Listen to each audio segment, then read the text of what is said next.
une signature d'une convention dans le cadre de la démarche Grand Chantier avec l'OPAC et avec Action Logement pour prévoir des logements justement pour les salariés à venir du grand chantier Lyon-Turin.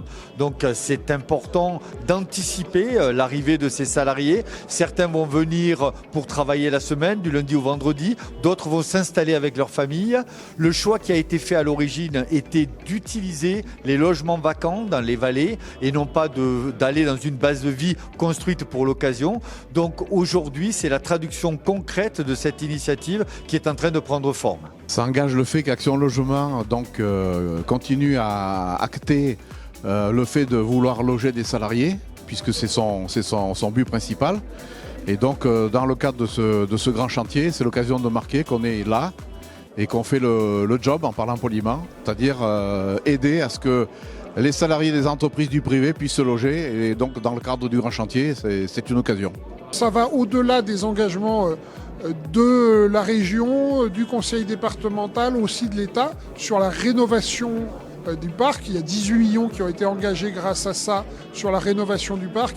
Et là, on est plutôt sur du service, c'est-à-dire en plus d'avoir des logements rénovés, améliorés, on va grâce à ça pouvoir meubler des logements, mettre de l'électricité, du chauffage, du wifi, mettre des baux de courte durée et accueillir des gens en colocation ou pas en colocation sur des durées très courtes, presque d'une semaine je dirais.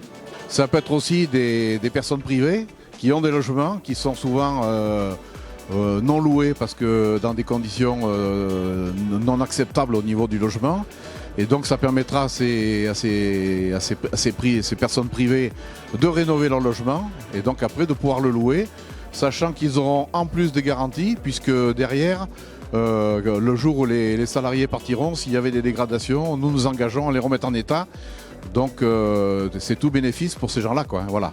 Alors on a, nous, 2700 logements, je dirais, en Maurienne, qui pourraient accueillir des salariés. On a prévu de réserver 375 logements pour accueillir ces salariés et 115 logements dans le cadre de ce qu'on appelle une colocation, donc potentiellement peut-être 300 à 400 personnes dans ces 115 logements. Donc si on fait le total de tout ça, il y a 500 foyers qui pourraient être accueillis dans les logements de l'OPAC dans la vallée de la Maurienne. Je pense qu'il faut voir toutes les conséquences positives du grand chantier. Ça en est une dans des villes de vallée qui pouvaient connaître une baisse de la population liée à l'histoire récente. C'est aussi une manière de revivifier ces villes. Je pense à Modane, je pense à Fourneau, mais à toutes les villes de la vallée de la Maurienne qui pourront accueillir et bénéficier de ce dispositif de rénovation de leur logement, que ce soit, et c'est important de le noter, dans le parc privé ou dans le parc public. On a pris un engagement vis-à-vis des partenaires, État, collectivités, conseil départemental, conseil régional, d'avoir toujours 20 logements disponibles. Quel que soit l'instant, je vous parle à l'instant, on a 20 logements qui sont prêts pour accueillir des salariés. Et voilà, les investissements qu'on fait, on les anticipe. Les salariés commencent à arriver. On a attribué des logements ce matin, donc pour des familles qui s'installent. Mais finalement, le gros de la demande, on pense qu'il va arriver fin de cette année, 2023 probablement. Donc on a toujours un cran d'avance sur l'arrivée des salariés.